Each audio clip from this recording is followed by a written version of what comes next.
What's going on, everybody? Welcome to After Prison Show, and my God, does it feel so good to be sitting in this chair right here. Folks, we just did our first moving job yesterday, and I am absolutely a man apart. Not the movie, though. We worked 10 hours straight yesterday on our first moving gig, sweating for 10 hours straight, and by the end of the day, I felt like I was about to have a heat stroke and die. I almost died yesterday, legitimately. Was a real thing. But that's not what this video is going to be about at all, and in fact, what it is going to be about is I want to get back to some good old prison news stories. And folks, when I tell you I got a couple for you today that I think are very interesting and insightful, I do. At least I hope you'll feel the same way as well, and only time will tell. Cody! The auto-tunes. That was a bar right there. Again, it's been a while since we talked about any prison-related news stories. There's been so many that have happened that we definitely probably should have talked about, but why not now get back to something that we've done so often here and share some prison-related news stories. So folks, without trying to make this intro super long, what do you say we go ahead and we I was trying to imitate what it was like for us moving yesterday. That was not a very good rendition at all.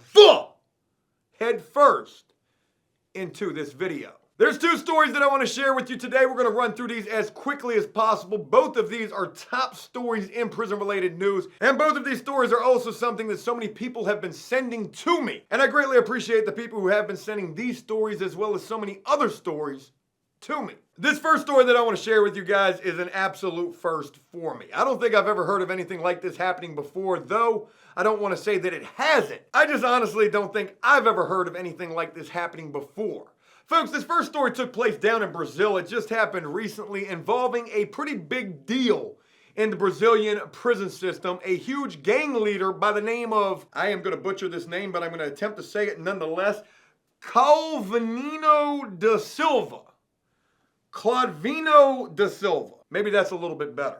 Also known as, aka Shorty. And this individual, da Silva, was part of a leadership of the Red Command, one of the most powerful criminal groups in Brazil that controlled drug trafficking in a large part of Rio de Janeiro. Da Silva, aka Shorty, is also serving a 73-year prison sentence, also known as nothing to lose. That's pretty much a life sentence right there. And my God, I would figure down there in South America, that is where Rio de Janeiro is, right? Down in South America. I would figure their drug laws would be a little more lax than to be receiving a 73-year prison sentence. Boy, you ain't never going home. But that's how much time this gang dude Shorty had, so it's really no surprise to imagine this dude would be doing nothing short of, no pun intended, trying to escape. And it would be his latest escape attempt that would make world news. In fact, this dude's all over the news right now, looking like probably the biggest fool in the world. But you gotta give the guy an A for effort at the very least. Shorty's latest escape plan was to attempt to dress up like his 19-year-old daughter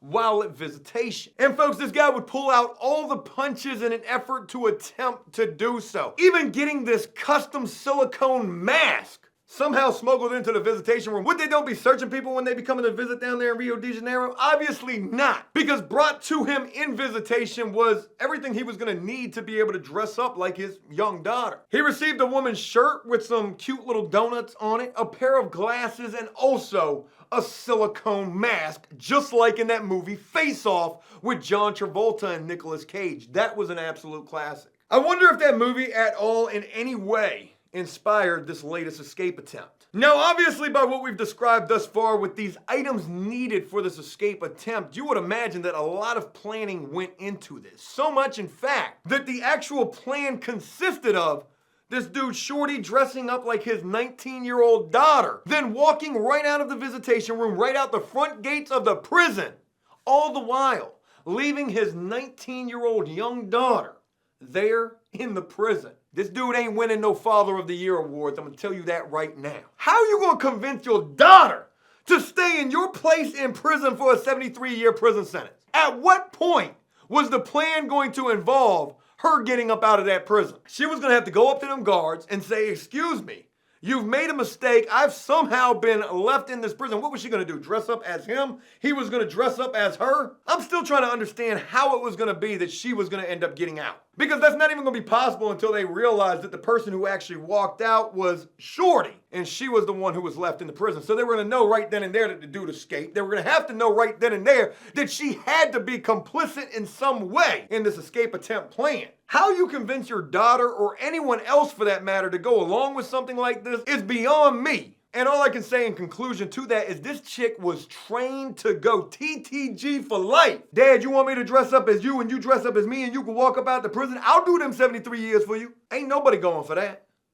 What could he have told her in an effort to try to convince her that everything was going to be all right? She must have been dumb. Had to have been. But then again, he was no genius neither, because you would imagine with as ingenious of a plan as this was, I mean, this legitimately was a really solid and smart plan. You got to be able to follow through on that golf swing. I don't know nothing about golfing, but you got to be able to follow through. You got to be able to execute correctly. And what would end up being Da Silva, aka Shorty's undoing, was the fact that he wasn't able to do that at all. Folks, the way that this guy got caught wasn't because of the fact that they realized, hey, wait, that ain't no girl right there, that's Shorty. Good try, but the wrong guy. In fact, that's the right guy right there. You staying right here. You a prisoner, you ain't walking out these front gates. Folks, it would be nothing of the sort. In fact, what would give the guards the first sign of suspicion was the fact that Da Silva, aka Shorty, while dressed up as his 19-year-old daughter, was looking just a little too nervous. If you've gone through this much trouble in an effort to try to escape, you would imagine you would be able to try to keep it together. Or you would do everything in your power to keep it together, to really do that. He was nervous, probably fidgeting. I'm ready. There's nothing wrong with me. Nothing. I'm just trying to get out.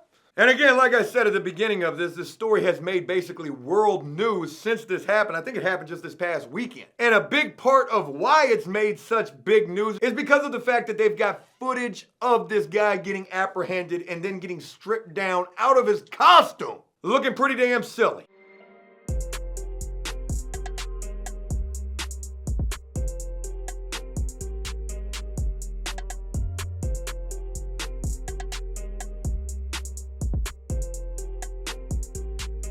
You know, you got to figure the ruse is up when they're taking that silicone face-off type of a Nicolas Cage, John Travolta mask off of you. And then plastering that video all over the internet just like that mask was plastered to your face.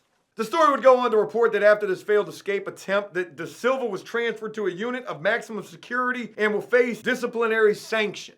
Probably going to be taking away whatever kind of commissary you can get down there in South America. Any kind of phone call, visitation privileges, rec time, you're going to be doing you some whole time. And I may not know, but I can imagine that doing time in isolation, solitary confinement, the whole in South America, oh, that's got to be rough. Got to be rough. They're probably putting you in a box under the ground, out there in the sweltering heat. This also wasn't Da Silva's first escape attempt. Back in 2013, he was among 31 other prisoners who tried to escape from a prison through a jail's sewer system and was later apprehended. This guy is a major flight risk. He's got nothing to lose, and definitely based upon this latest escape attempt, I'd really be curious to see what he's going to try next. Just wanted to share that story with you, and I really want to know what you guys think about that. I'm sure you've seen this story because it's been all over social media, and please, let me know what you think. What will he try to do next? This guy is willing to go to whatever length there is just to be able to get out of jail free, no monopoly board. Do not pass go, straight to jail. Even risking leaving his 19-year-old daughter behind, again, never gonna win no Father of the Year awards. What could this guy possibly try next? There's one other prison-related news story I want to share with you guys, and this one was actually on a news show called Last Week Tonight. I think that comes on HBO. I don't have HBO, so I've never seen this nor heard about this. But the title of this was, John Oliver Shows How Prison Labor Practices Make the Shawshank Warden Look Like an Amateur. Folks, if you've never seen the Shawshank Redemption movie, I highly recommend it. It is the greatest prison movie ever made. But this guy, the host, John Oliver, saying that prison labor practices make the Shawshank Redemption warden look like an amateur. Basically meaning that what's going on inside of the prisons today is in no way comparable to a Hollywood movie.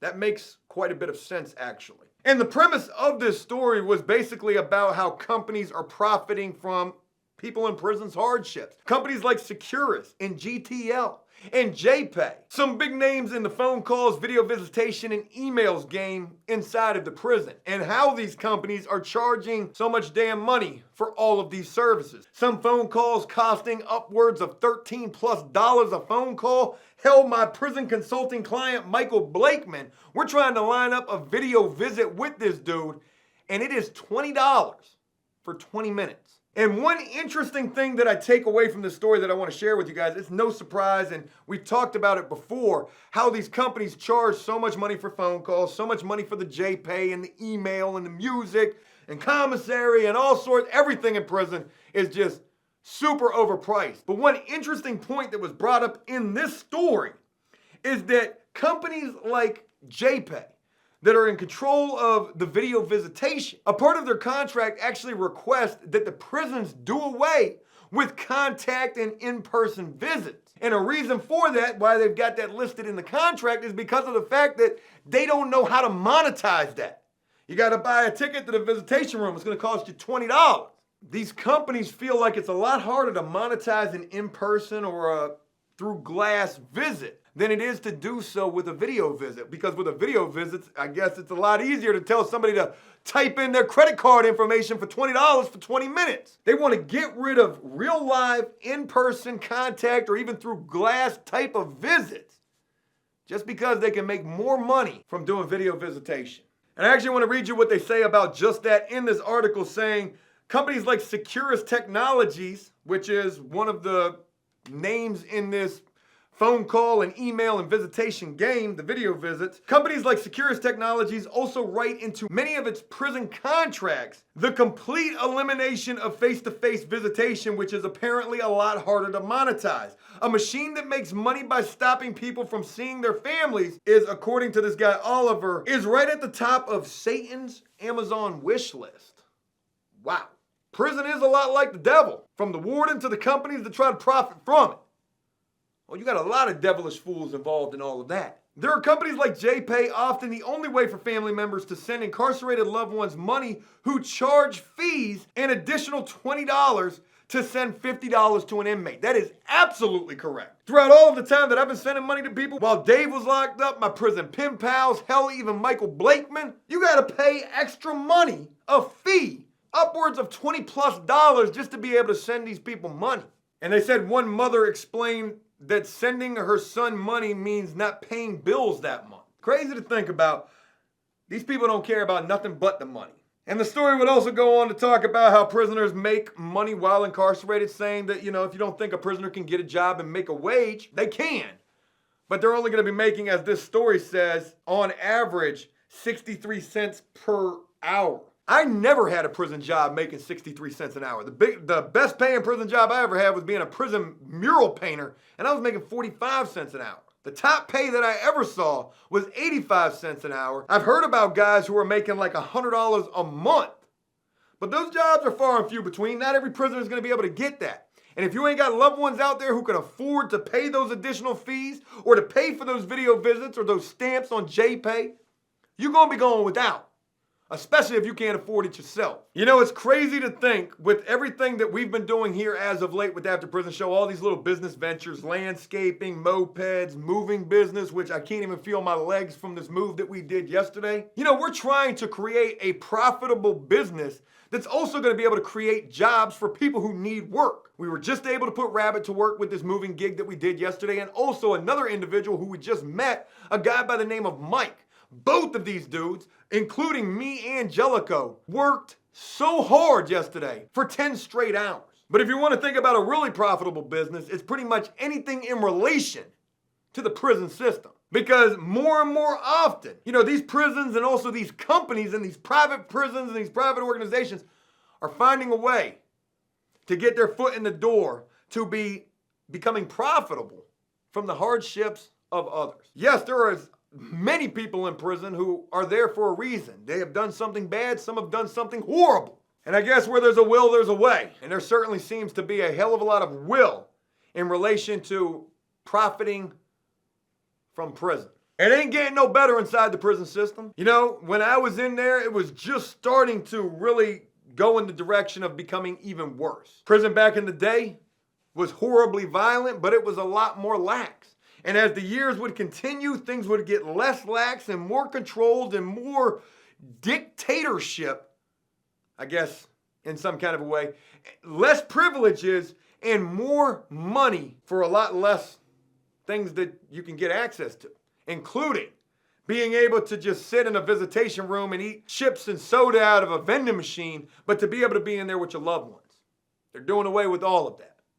So if you're thinking about going to prison thinking, it might not be a bad experience, please think again, because it certainly ain't getting no better. Hey, look, that's it. I really hope you guys enjoyed this video. Again, it's been a long time since we've been able to do any kind of prison-related news stories, and I really appreciate you for taking the time to check this out, and I hope you enjoyed this, and if you did so, please leave a like and a comment. As always, until next time, enjoy life, the free world. Never take a moment for granted, and make the most of every day. Peace! Oh, God. And we still got to go move some more stuff today.